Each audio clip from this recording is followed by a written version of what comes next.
저는 초등학교 1학년을 3년을 다녔습니다. 공부를 못해서만이 아니고 5살 때 초등학교 1학년에 들어간 거예요. 바로 위에 있는 누님과 한 학년이 되어서 5살, 6살, 7살 초등학교 1학년을 3년이나 다닌 거예요. 그러면 자연적으로 7살이 되어 정식 1학년이 되었을 때는 공부를 잘 하겠죠.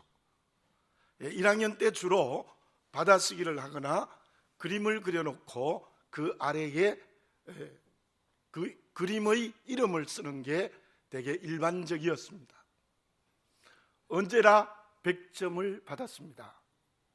100점 받은 시험지를 들고 엄마에게 흔들며 자랑했던 기억이 생생합니다. 그러면 저희 어머님께서 칭찬해 주셨던 것입니다.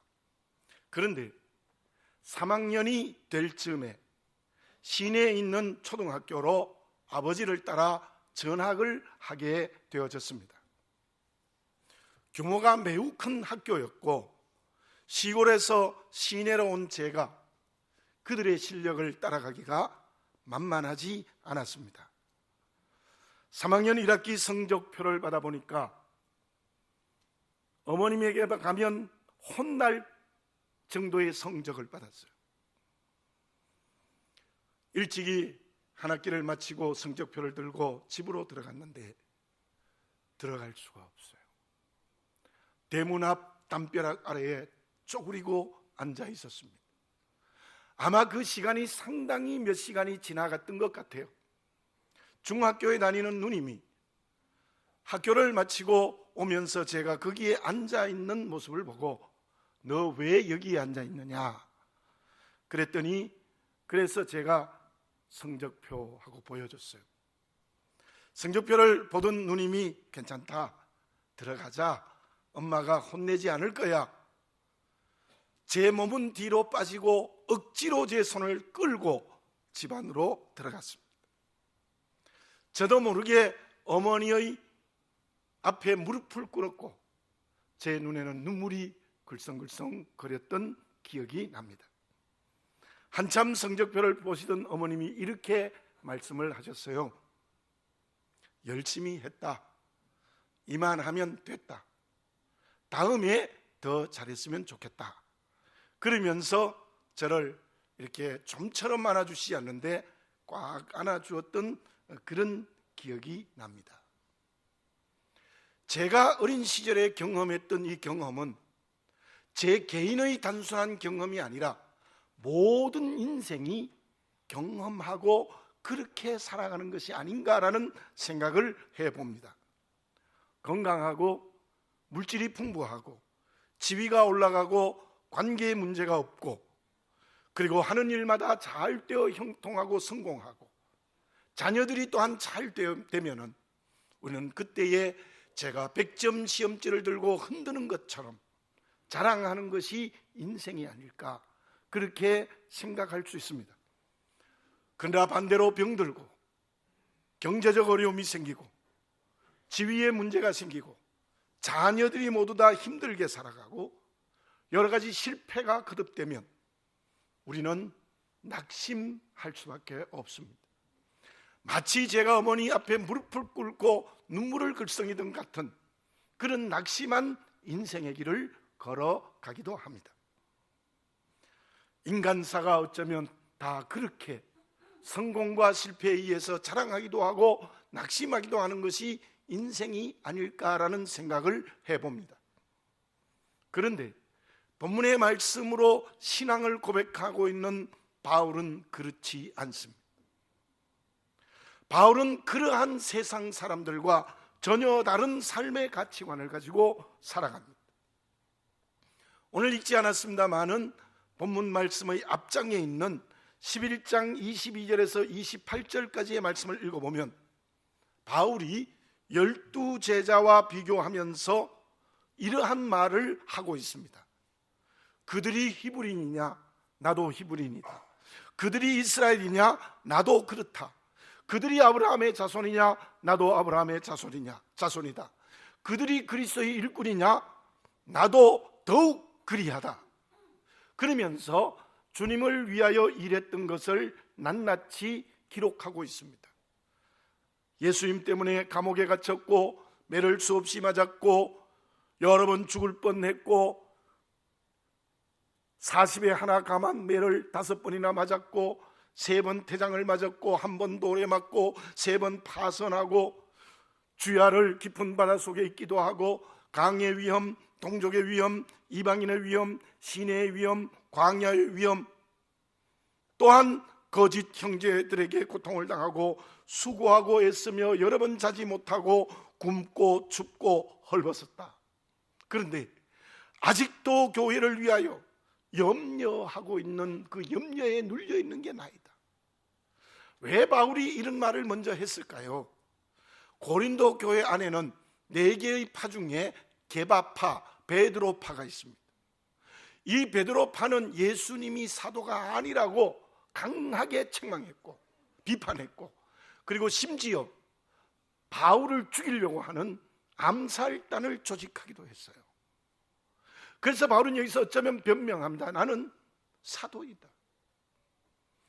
그들보다 그리스도를 위하여 더 많이 수고했다는 말을 앞에서 분명히 합니다. 그런데 11장 30절에 이러한 말로 그 말이 완전히 바뀌어집니다.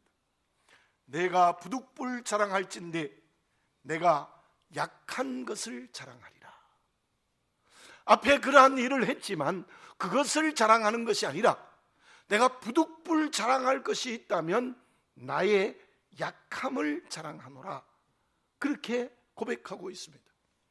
그리고 오늘 본문의 말씀 읽은 1절에서 4절까지를 보면은 자신을 제3자로 표현하면서 천국에 갔다 온 경험을 고백합니다. 셋째 하늘에 올라갔는데 내가 그리스도 안에 있었는지 그리스도 밖에 있었는지 몸 안에 있었는지 몸 밖에 있을 정도의 신비한 환상과 계시를 실제로 체험을 했다. 대단하죠? 셋째 하늘에 갔다 온 사람이 누가 있습니까?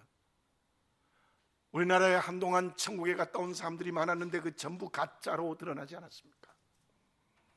그런데 그것이 자랑이 아니라는 거예요. 5절에서 무슨 말을 하고 있습니까? 내가 이런 사람을 위하여 자랑할 수 있지만 자랑하겠으나 나를 위하여는 약한 것들 외에 자랑하지 아니하리라. 지금 바울은 무슨 말을 하고 있는 겁니까? 주님을 위하여 많은 일을 한 것 자랑할 수 없다. 자랑할 게 아니다. 신비한 경험을 한 것 자랑할 게 아니다. 내가 자랑할 수 있는 것은 약한 것 외에는 자랑할 게 없다라고 고백하고 있습니다. 바울의 약한 것은 본문의 말씀 7절에 나오는 육체의 가시였음에 틀림이 없습니다. 그것을 사탄의 사자라고 기록하고 있습니다. 왜 사탄의 사자라고 말했는가 하면 얼마나 그 고통이 가시로 찌르는 고통이 심했던지 복음 증거하는 데 방해가 됐다는 의미에서 사탄의 사자라고 이름을 지었던 것입니다. 그것은 어떤 질병이었습니다. 여러 가지 학설이 있지만 유력한 설은 심한 안질병이었을 거다. 그러나 더 유력한 설은 간질병이었다는 것이 일반적인 생각입니다. 복음을 증거하는 바울, 만약에 그 간질병이었다면 그 육체의 질병, 육체의 가시가 얼마나 힘들고 어려웠겠습니까? 얼마나 그기에 가장 결정적인 약함이었겠습니까? 숨기고 싶었을 것입니다. 낙심했을 것입니다. 말로 표현하기 싫었을 겁니다. 부끄러운 일입니다. 그럼에도 불구하고 지금 바울은 그 육체의 가시의 질병, 그에게 가장 약한 것을 자랑하고 있습니다. 지금 저와 여러분들은 무엇을 자랑하고 있습니까? 본문의 바울의 고백을 통하여서 다시 한번 알 수 있는 것은 세상 사람들과 똑같이 잘된 것, 성공한 것, 건강한 것, 형통한 것, 높이 올라가는 것, 그것 자랑하지 마시고 우리 아버지 하나님 앞에서 약한 것을 자랑하시는 우리가 되어야 될 줄로 믿습니다. 그런데 약한 것을 자랑해야 무엇을 할 수 있습니까? 하나님의 쓰임을 받을 수 있습니다.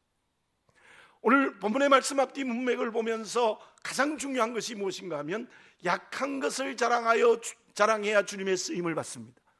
세상에 잘된 것을 자랑하면 주님의 쓰임을 받을 수 없다는 거예요. 모세가 40세에 얼마나 자랑할 게 많았습니까? 애굽 방문을 다 익히고 젊고 건강하고, 그리고 그에게는 부족한 것이 없을 정도의 40세의 모세는 하나님이 쓰지 않았습니다. 광야의 40년 동안 천한 목자로 곤두박질하고, 그것도 1년, 2년, 10년도 아니고 40년 동안 비참하게 살아가는 가장 약할 때 하나님은 그 모세를 쓰십니다. 이스라엘 백성을 출애굽시키고, 그리고 광야에 40년 동안 인도하여 저 모압 평지까지 인도하는 하나님의 쓰임받는 그릇이 되어진 것입니다. 나에게 바울과 같은 약함이 있습니까? 숨기고 싶고 낙심하고 부끄러운 약함이 있습니까? 그것을 자랑하시는 여러분이 되시기를 바라겠습니다. 그때 하나님께서 우리를 귀히 쓰는 역사가 일어나게 될 줄로 믿습니다. 그러면 바울이 그 약함, 육체의 가시의 질병을 자랑한 이유가 있습니다. 그 이유가 무엇입니까? 저와 여러분들이 왜 약함을 자랑해야 되는 것입니까? 하나님의 쓰임받기 위하여 약함을 자랑해야 되는 이유가 무엇입니까? 1776년에 미국이 독립하고 5년이 지났던 1781년 벤자민 프랭클린이 프랑스 대사였습니다. 그때 미국은 유럽의 여러 나라에 비해서 매우 약한 나라였습니다. 그때 마침 유럽의 외무장관들과 대사들이 모여 만찬을 하게 되어졌는데, 그때 프랑스의 외무장관이 먼저 건배를 제의하며 이렇게 말했다고 합니다. 이 땅의 태양이신 루이 황제를 위하여 건배합시다. 그랬더니 옆에 있던 영국 대사가 뒤이어 건배를 제안하는데 이렇게 말합니다. 전 세계에 비치는 대영 제국의 달이신 조지 3세 황제를 위하여 건배합시다. 그때 벤자민 프랭클린이 다시 건배를 제안하며 이런 말을 했다고 합니다. 저는 미국의 초대 대통령인 조지 워싱턴을 건배하기를 원합니다. 왜냐하면 그 조지 워싱턴은 여호수아입니다. 여호수아가 가나안을 정복할 때 해와 달을 머물게 했던 것처럼 우리 조지 워싱턴은 해가 달을 머물게 하고 할 것입니다. 왜냐하면 하나님의 은혜로 나라를 다스리기 때문입니다. 바울이 약한 것을 자랑한 이유가 무엇입니까? 8절과 9절 상반절을 제가 봉독해 드리겠습니다. 이것이 내게서 떠나가게 하기 위하여 내가 3번 주께 간구하였더니 나에게 이르시기를 내 은혜가 내게 족하도다. 하나님의 응답이 무엇이었는가 하면 내 은혜가 내게 족하도다. 그때 바울이 그냥 기도했겠습니까? 지나가는 말로 한마디 기도했겠습니까? 오랜 시간 금식하며 하나님께 간절히 3번이나 기도했는데 그때마다 주시는 하나님의 응답이 무엇이었는가 하면 내 은혜가 내게 족하도다. 무슨 말입니까? 바울에게 있는 육체의 약함이 하나님의 은혜로 주신 것이라는 겁니다. 여러분, 저와 여러분, 내게 주어진 약함을 하나님의 은혜로 받을 수 있겠습니까? 못 받겠는데요. 해결돼야 되겠는데요. 물론 해결되는 것도 있어요. 그러나 바울에게 준 약함처럼 그 약함이 하나님이 내게 주신 은혜일 수 있습니다. 그 은혜가 될 때 우리는 그 사람이 약함을 자랑하게 되고 그 약함을 통하여 하나님의 쓰임받는 그릇이 되어진다는 말씀입니다. 그렇다면 바울이 내게 가장 약한 것이 하나님의 은혜였다는 뜻이 무엇입니까? 2가지가 있습니다. 저와 여러분들에게 약함이 하나님의 은혜임을 믿어야 될 이유 두 가지가 무엇이겠습니까? 7절을 봉독해 드립니다. 여러 계시를 받은 것이 지극히 크므로 너무 자만하지 않게 하시려고 내 육체의 가시 곧 사탄의 사자를 주셨으니 이는 나를 쳐서 너무 자만하지 않게 하려 하심이라. 너무 자만하지 않게 하시려고, 그 말씀이 두 번 겹쳐서 한 절 속에 나와 있는 것을 볼 수 있습니다. 하나님 앞에서 세상의 것을 자랑하는 것도 교만입니다. 그런데요, 신앙의 교만은 훨씬 더 큰 교만입니다. 지금 바울은 신앙적으로 교만할 수 있어요. 셋째 하늘에 갔다 왔는데요, 거기다가 이때만 해도 얼마나 많은 사람을 구원하고 얼마나 많은 주의 일을 하여 교회를 세웠습니까? 그러면 당연히 교만할 가능성이 있어요. 그뿐이겠습니까?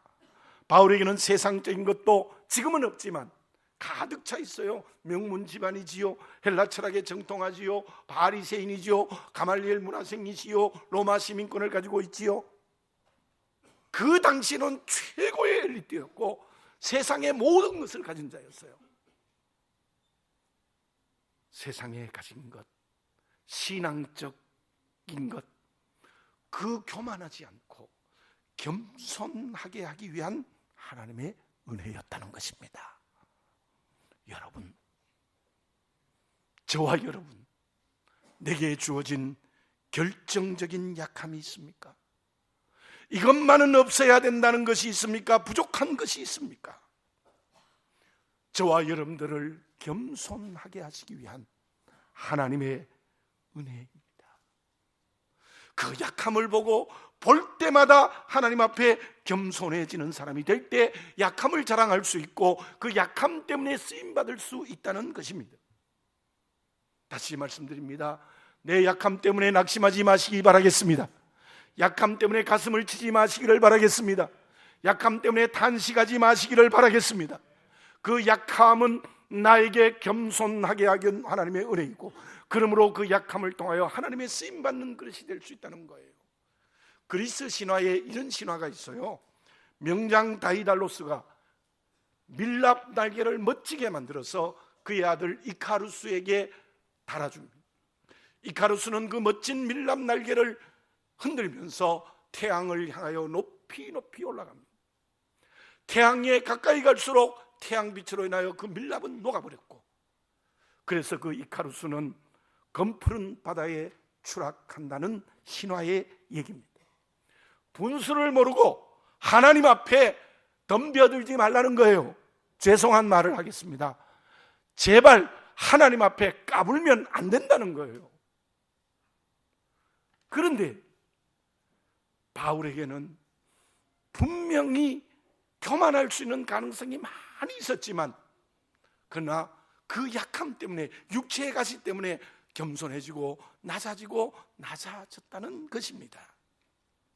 우리도 약함이 그래서 은혜가 되는 역사로 생각하시고 오늘 이 예배를 드리면서 바울처럼 약함을 자랑하시기 바랍니다. 그러면 그 약함이 쓰임받아 하나님의 은혜의 그릇, 예수님의 신부로서 제자가 되는 길을 걸어가게 될 줄로 믿습니다. 또 한 가지 이유는 9절에 있습니다. 9절을 읽어드리겠습니다. 나에게 이르시기를 내 은혜가 내게 족하도다. 이는 내 능력이 약한 데서 온전하여 짐이라 하신지라. 그러므로 도리어 크게 기뻐함으로 나의 여러 약한 것들에 대하여 자랑하니 이는 그리스도의 능력이 내게 머물게 하려 함이라. 왜 약한가? 컵에다가 물이 가득 차면 부을 물이 없어요. 그러나 컵에 물이 적으면 적을수록 많은 물이 담기게 되는 겁니다.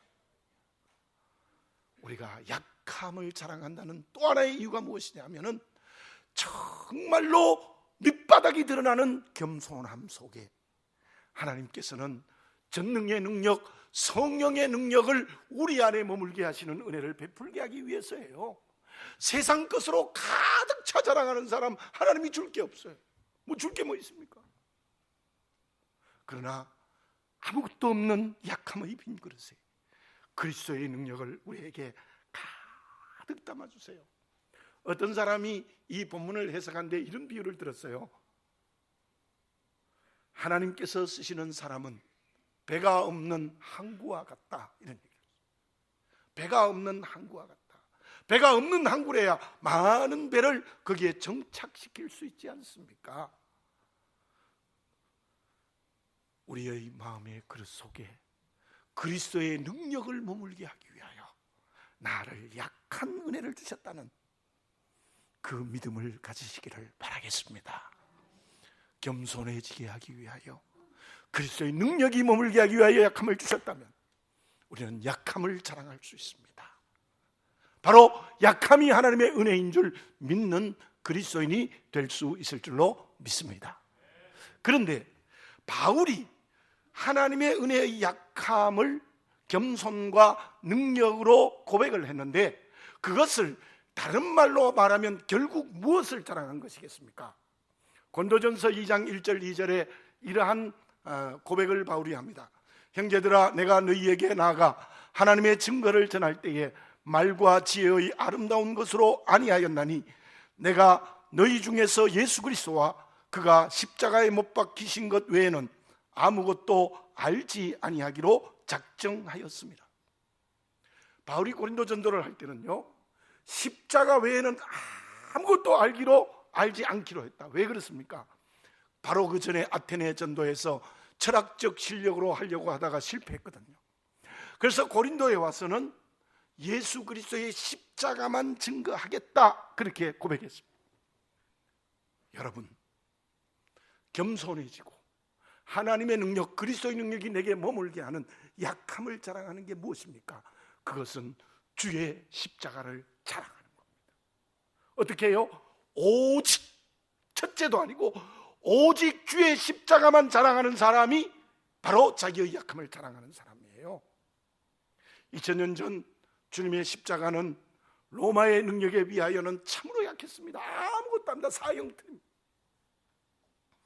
그런데 그 약한 십자가가 정말 겸손하셨고 성령의 능력 충만한 십자가가 주님 오실 때까지 사람을 구원하고 교회를 세우고 이 세상을 하나님의 나라로 만드는 놀라운 역사를 일으키고 있지 않습니까?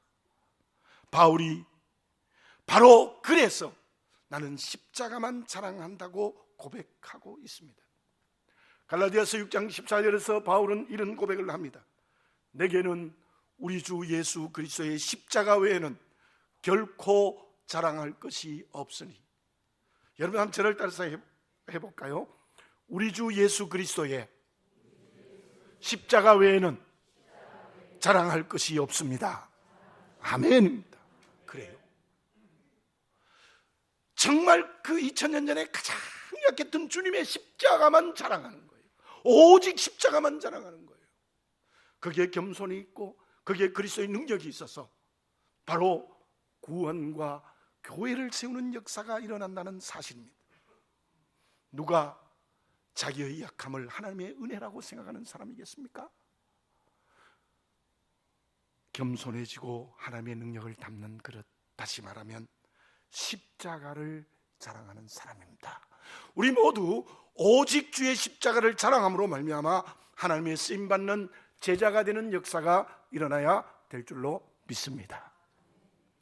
그러면 자기의 약함을 자랑하는 사람, 즉 약함을 하나님의 은혜로 아는 사람, 다시 말씀드리면 하나님 앞에 겸손하고 그리스도의 능력이 몸으로 십자가를 자랑하는 사람은 오늘을 실제로 어떻게 살아가는 사람입니까? 임진왜란 때 이순신 장군의 해전이 어떠했습니까? 23전 23승 전승을 했습니다. 여호수아와 비슷하죠. 그런데 물론 마지막에는 생명을 바칩니다. 생명을 바치지만 승리합니다. 특별히 명량해전에서는 기적의 승리였습니다. 그때 원균의 7,000량 해전에서 대패하여 호유함 13척, 고속정 13척으로 겨우 바닷길을 지켰습니다. 그리고 싸울 수 있는 배는 도망친 12척밖에 없었습니다. 그런데 그때 왜군의 배는 133척이나 되었어요. 이길 수 있겠습니까? 졌습니다. 133대 12, 이게 특히 바다에서 가능한 일입니까? 그런데 이순신 장군이 훌륭한 것은 그 약한 가운데 강점을 찾았어요. 두 가지였습니다. 하나는 조선 수군이 그래도 기동력과 환포 능력이 왜군보다 뛰어나다는 것. 또 하나는 남해의 복잡한 지형 지물은 왜군이 잘 모른다는 것. 조선 수군만 정확하게 알고 있다는 거예요. 그래서 이순신은 왜군을 조선 수군이 이길 수 있는 장소로 그들을 유인하여서 대승을 거두지 않습니까? 그래서 근간에 이순신의 리더십을 따라가야 된다고 많이 실제로 말하고 있고, 뭐 드라마도 나오고 뭐 대단하죠. 바울이 그렇습니다. 바울은 그때 고린도 후서를 쓸 때 바울에게는 아무것도 없어요. 지위가 있습니까? 돈이 있습니까? 결혼해서 아내와 자식이 있습니까? 뭐 진짜 아무것도 없어요. 아무것도 없어요. 고린도에 전도할 때는 장막 짚는 노동을 하면서 복음 전도하지 않았습니까? 노동자가 됐죠. 그런데 그는 아무것도 없는 약함에서 강점을 발견했습니다. 그게 무엇입니까? 10절 상반절을 제가 한번 읽어보겠습니다. 그러므로 내가 그리스도를 위하여 약한 것들과 능욕과 궁핍과 박해와 곤고를 기뻐하노니. 바울이 왜 약함을 자랑했는가 하면, 물론 하나님의 은혜로 준 약함이고 그것에 겸손과 그리스도의 능력이 머물렀기 때문인데, 자기에게 주어진 모든 것을 동원하여 주님을 위하여 약해지고, 주님 때문에 욕을 얻어먹고, 주님 때문에 가난해지고, 주님 때문에 박해를 받고, 주님 때문에 공고함 힘든 길을 걸어갔던 거예요. 무슨 말입니까? 바울은 그때 자기의 모든 것을 동원하여 주님의 고난에 동참했습니다. 주님의 고난에 동참했습니다. 이순신은 믿는 사람이 아니죠. 그런데 그가 가지고 있는 지혜로 바로 가장 약할 때 강점을 발견하여 나라를 구했습니다. 그러나 바울은 믿음의 사람입니다. 그는 겸손하고 하나님의 능력, 그리스도의 능력이 그에게 머물러서 자기에게 있는 전인격 전부를 동원하여 주님을 위하여 고난을 당했을 때 사람을 구원하고 교회를 세우는 역사가 일어났다는 것입니다. 사랑하는 교회 여러분들, 부족한 저와 함께 이 사순절을 왜 지키는 것입니까? 이 사순절이 말로만 사순절이면 되겠습니까? 좀 더 나가서 우리가 일회로 금식 기도하고, 그리고 금식 헌금을 하여 심장병 어린이를 돕고, 또 베트남에 입지 못하는 아이들에게 물건을 보내주는 것, 이거 우리 성실하게 다 함께 해야 됩니다. 그러나 이것이 단순한 행사로만 끝나고 내 삶의 현장에서 주의 고난에 동참하는 게 없으면 안 돼요. 우리가 삶의 자리에서 직접 주의 고난에 동참해서 주님 때문에 약해지고, 주님 때문에 어려움 당하고, 주님 때문에 박해당하고, 주님 때문에 욕 얻어먹고, 주님 때문에 힘든 일을 감수할 수 있는 사람이 진짜 약함을 자랑하는 사람이에요. 주님의 십자가는 무엇입니까? 하나님이 스스로 사람이 되시고 내 죄를 자기의 것으로 삼으시는 고난의 길을 걸어가고 생명을 바친 게 주님의 십자가예요. 그 주님의 십자가를 닮아가는 그리스도인이 될 때 주의 십자가의 고난에 동참하는 그릇이 될 수 있을 줄로 믿습니다. 예수님은 마태복음 16장 24절에서 이렇게 명령하십니다. 누구든지 나를 따라오려거든 자기를 부인하고 자기 십자가를 지고 나를 따를 것이니라. 자기를 부인하고 자기 십자가를 지라는 겁니다. 그런데 하나 조심해야 될 것이 있습니다.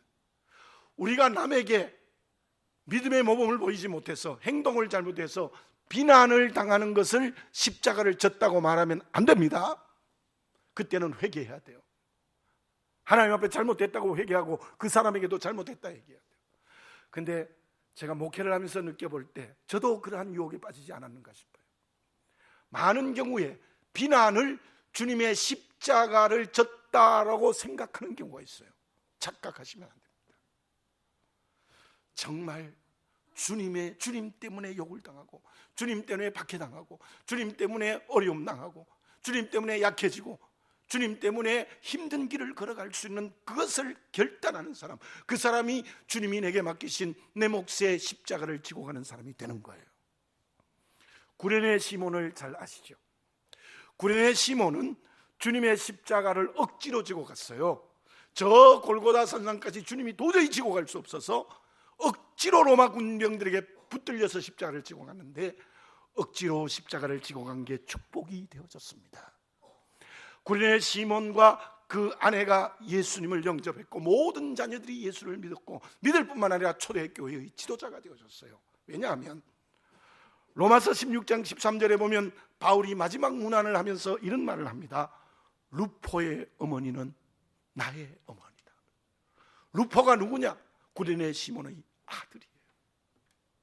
루포의 어머니가 나의 어머니라고 바울이 얘기했다면 구레네 시몬 부부가 얼마나 믿음 생활을 잘했고, 그리고 루포가 초대교회의 지도자였다는 것을 분명히 알 수 있습니다. 억지로 십자가를 져도 주의 쓰임 받을 수 있습니다. 여러분, 억지로라도 져보고 싶지 않습니까? 정말 아주 작은 것이지만 금식 기도도 이번 내가 정말 억지로라도 한번 해보십시오. 그리고 더 좋은 것은 기쁘게 주님의 십자가를 지고 가면 너무 하나님이 기뻐하시겠죠. 얼마나 좋겠습니까?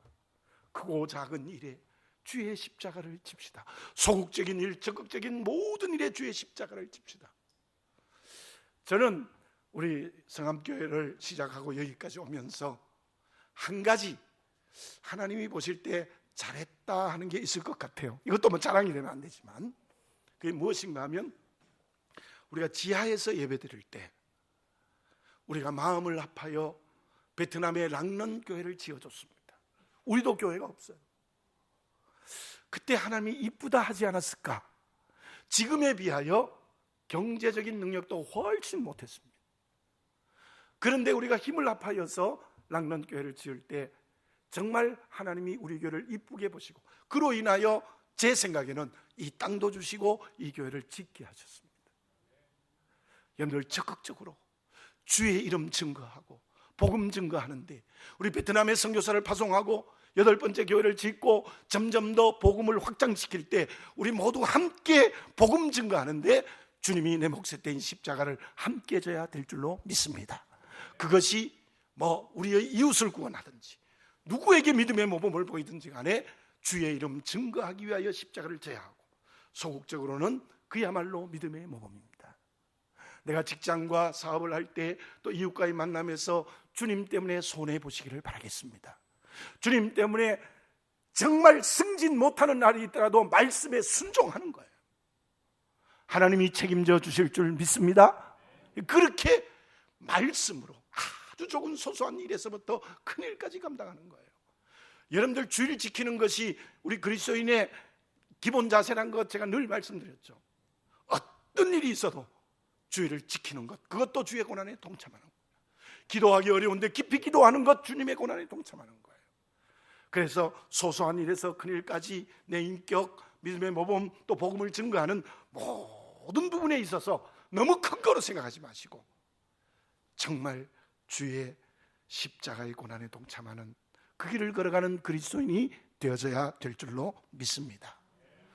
바울은 골로새서 1장 24절에서 이런 고백을 합니다. 나는 이제 너희를 위하여 받는 괴로움을 기뻐하고 그리스도의 남은 고난을 그의 몸된 교회를 위하여 내 육체에 채우노라. 골로새서를 쓸 때 바울은 복음의 막바지, 인생의 막바지였어요. 그럼에도 불구하고 내 육체의 마지막은 몸된 교회를 위하여 주님의 남은 고난을 내 육체에 채운다는 그런 고백을 하고 있습니다. 주의 고난에 동참하는 삶을 실제로 살아갑시다. 그 사람이 약함을 자랑하는 사람이 되는 줄 믿습니다. 그 사람에게 하나님께서는 겸손하게 하시고 능력 주시어서 놀라운 주의 쓰임을 받는 그릇이 되게 해 줄 믿습니다. 결과는 어떻게 되어졌습니까? 12절 하절 마지막 게 보면 이는 내가 약한 그때에 강함이라. 약함을 자랑할 때 진짜 강해집니다. 여러분, 내가 세상 것을 다 가져서 강한 것보다 하나님 앞에 약함을 자랑할 때 하나님이 주시는 능력의 강함은 그 강함과 비교할 수 없는 강함을 가지게 될 줄 믿습니다. 이 강함이 축복이 될 줄 믿습니다. 사단을 이깁니다. 세상을 이깁니다. 자기를 이깁니다. 진정으로 강해지는 하나님의 축복 받을 수 있을 줄 믿습니다. 그리스의 수도인 아테네 북쪽 120km 지점에 델포이 신전이 있습니다. 그 델포이 신전 입구에 너 자신을 알라라는 말이 쓰여져 있어요. 2400년 전 소크라테스가 그 말을 읽고 인간 철학의 시조가 되어졌습니다. 그런데 그 문구는 본래 그런 뜻이 아닙니다. 소크라테스가 생각하는 그런 뜻이 아니었다는 거예요. 한계를 가지고 있는 유한한 인간이 신의 영역을 넘어서지 않는 자기를 발견하는 거예요. 무엇을 너 자신을 알라는 거냐 하면 한계를 가지고 있는 유한한 인간이 신의 영역을 넘어서지 말라는 거예요. 역사학자 아놀드 토인비는 이런 말을 했습니다. 성공한 영웅이 신의 영역에 넘어가기 쉽다. 그 사람이 세상을 피로 물들게 한다. 히틀러를 중심으로 해서 모든 사람이 그래요. 여러분, 그들은 일반 그리스의 신화니까 일반 우상이지만 우리는 하나님의 영역을 넘어서지 않는 정말 겸손하고 그리스도의 능력이 머무는 약함을 자랑하는 그리스도인이 됩시다. 그때 가장 강해져서 모든 것을 이기는 승리의 길을 걸어가게 될 줄로 믿습니다. 기도드리겠습니다. 사랑하는 아버지 하나님, 다시 한번 나를 정직하게 보게 해 주시옵소서. 세상에 성공하고 잘된 것 자랑하는 저희들 아닙니까? 주연의 약한 것이 해결돼야 될 것도 있지만 해결되지 않는 하나님의 은혜라면 그 약한 것을 자랑하게 해 주시옵소서. 참으로 겸손해지고 그리스도의 능력의 사람이 되게 하시고 그것이 오늘 크고 작은 일에 소극적으로 적극적으로 그리스도의 고난에 동참하는 길을 걸어가게 하여 주시옵소서. 그때 하나님께서 나를 가장 강하게 하시어서 사단을 이기고 자기를 이기고 세상을 이기는 승리의 그릇이 되게 해주실 줄 믿습니다. 그때 진정 하나님께서 나를 사용하여 주실 줄 믿습니다. 아버지 하나님, 이 사순절 기간에 바울처럼 나의 약함을 자랑하는 살아있는 그리스도인이 되게 해 주시옵소서. 예수님의 이름으로 기도드립니다. 아멘.